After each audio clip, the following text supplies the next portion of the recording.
Quando eu percebi que todas as pessoas que eu ouvia e que me inspiravam e que modificavam minha vida, eu nunca tinha tido acesso ao conhecimento, mas sim à sabedoria, aí eu me dei conta que era isso que eu queria, que era o meu caminho ali. E nesse momento eu percebi que eu não tocava nenhum instrumento, que eu era o instrumento.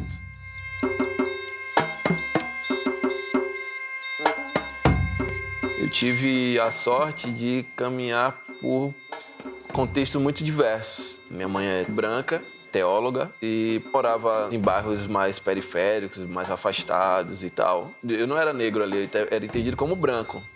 E no bairro menos periférico, mais pro centro, eu era entendido como negro. Pô, é como se eu fosse na periferia playboy e sabe? E na cidade era o gueto. Meu pai era músico. No prédio que a gente morava só existia gente. Só a nossa família era negra. A gente morava no bairro, que é um bairro supostamente nobre de Salvador. Então imaginam o quão estranho era. Só que não tinha essa coisa da militância como a gente conhece hoje. Então eu ficava meio sem entender onde é que eu estava situado. E quando eu me dei conta, todo o meu trabalho estava permeado por isso. Tudo era muito contraditório, entre a imagem, o som, o sagrado e o profano. Em algum momento eu percebi que meu lugar é na fronteira mesmo ali. Quase todas as vezes, esse formato que a gente vive em sociedade diz que você tem que ser uma coisa e se especializar, né? Eu tinha terror dessa palavra assim, especialização. Porque quando eu descobri o que era especialização, que era você fazer uma coisa só, eu falei, nossa, é tudo que eu não quero. Eu tenho essa impressão, assim, que eu nunca vou fazer uma coisa que eu quero, né? Sempre vou fazer uma coisa que eu preciso fazer. Afronta, então. Afronta. É agora, é agora, é agora. Afronta, então. Nosso encontro é um processo de descolonize o pensamento. Minha família basicamente vem de 3 ordens. Quem não é músico é operário ou é cientista. Todos os músicos vêm de uma linhagem empírica. Ninguém nunca fez universidade. Eu entendi cedo também que eu não iria me formar academicamente em música, porque eu percebi ali que eu queria estudar imagem. Eu ainda estava meio que me entendendo dentro do que era minha função ali dentro do planeta, na verdade. Eu já tinha essa coisa íntima da música, mas que eu entendia muito mais como um trabalho do que como algo artístico. Eu entrei na faculdade de design e aí foi um núcleo muito importante para a minha formação, porque eu era muito novo e esse entendimento da resistência, da militância, não estava muito presente em minha família. E aquele âmbito acadêmico me deu um adiantamento muito rápido, assim. Um encontro Norte e Nordeste que a gente estava organizando em Salvador, todo mundo se conheceu. Aí nasceu a Brown Nation. Me lembrei de Diane. Aí escrevi para ela e falei o que é que eu estava pensando. Que era essa ideia, na verdade, multimídia, no qual depois foi se tornando coletivo, que foi agregando pessoas. A gente estava começando a viver o que é essa militância forte, rígida, né? E robusta que a gente percebe hoje, assim. Era todo mundo negro, né? Tava muito fissurado nessa coisa da ficção científica, do Sun Ra, da gambiarra. Porque eu lia as coisas estrangeiras, assim, né? Sun Ra e toda aquela movida do afrofuturismo ali, e olhava para o que estava sendo feito em minha cidade, era muito a mesma coisa.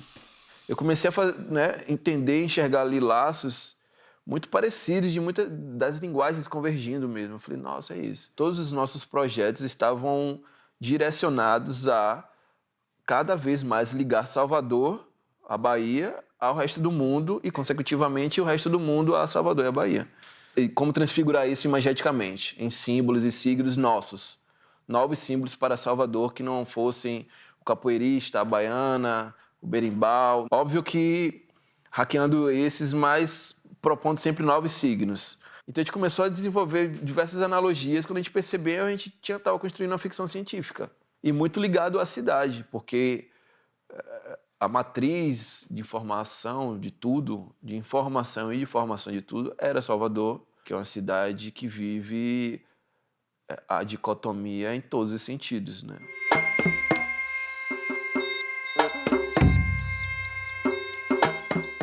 Meu projeto de conclusão de curso foi um documentário.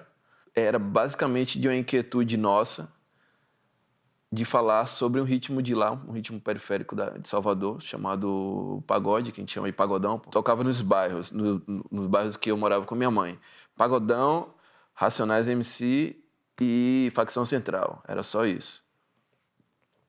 E com meu pai, na família de meu pai, era, né, toda a MPB, Djavan, Gilberto Gil, Jorge Benjor, Luiz Melodia.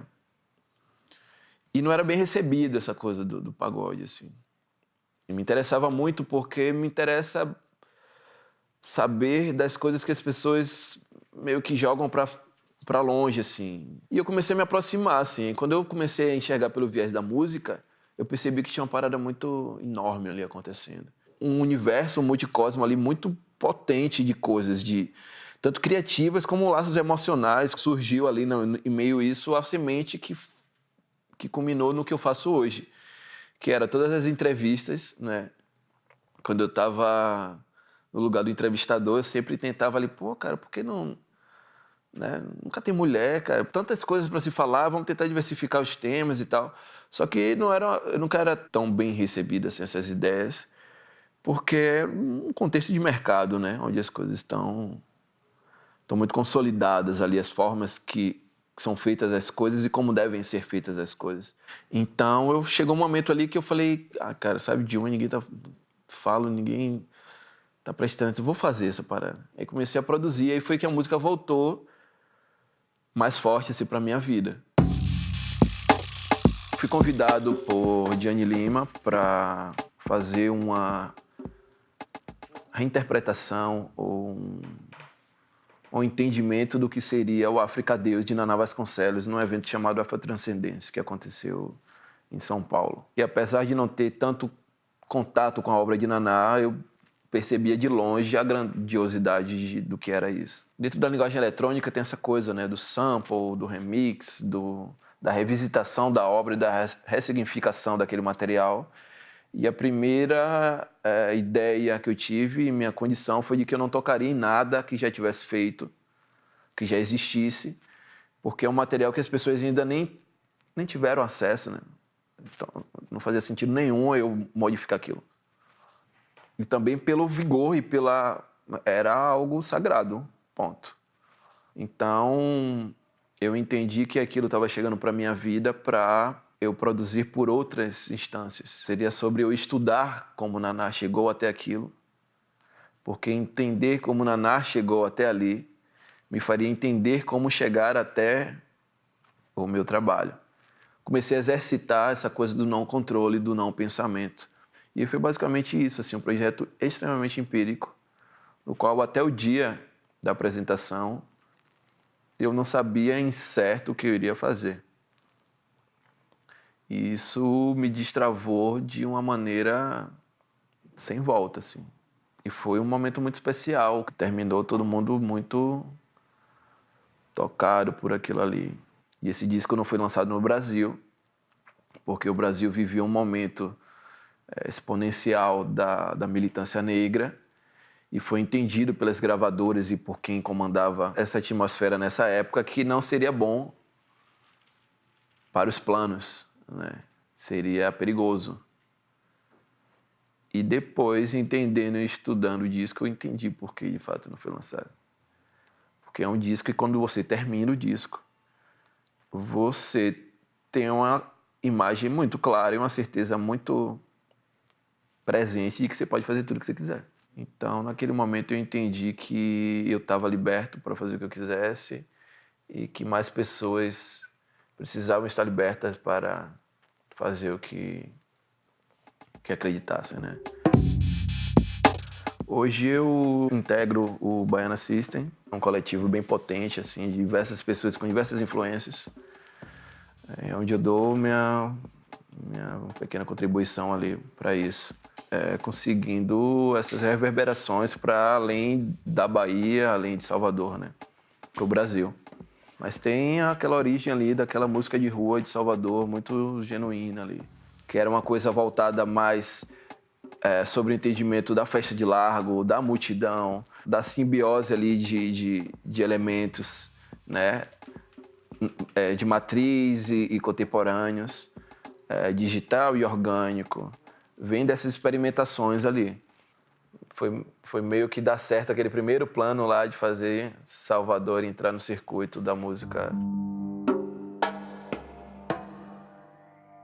Não me parece muito estranho se pensar que essa pulverização que existiu, que hoje a gente chama de diáspora, foi estrategicamente pensada. Todo esse fluxo que a gente viveu de escravidão, essa pangeia que a gente viveu, a força de maneira tão perversa, ter virado, né, tudo que é hoje, assim. E a gente precisa resistir, entendeu? Porque hoje a gente existe no planeta inteiro de diversas formas diferentes. Naturalmente a gente ia se reconectar, essas pessoas vão se reconectar. Eu enxergo a internet, eu enxergo essa conectividade toda, essa facilidade toda agora, né? Eu entro para te ver e vejo quem você vê. E a partir disso eu já estou totalmente ligado a todas as pessoas que você está ligado. Então tá tudo muito convergindo para que essas energias se encontrem. Então quando eu falo com uma pessoa que eu nunca vi na vida do Egito, e eu percebo que no Egito essa pessoa está fazendo um som muito parecido com o meu, e aí eu volto para minha cidade e percebo uma movimentação artística, cultural, que é o Olodum, que é o Ilê, que são os blocos afros falando do Egito, seria muita descrença acreditar que é uma grande coincidência, né? Então, acho que essas sementes, esse pólen aí ficou muito impregnado na gente, não tem como. É todo mundo do mesma coisa mesmo, é o mesmo corpo ali que se dividiu e tá se reencontrando agora porque não tinha pra onde ir. Não tinha por que não se reencontrar, né? Eu tenho certeza que nada vai ser como antes. Afronta, então.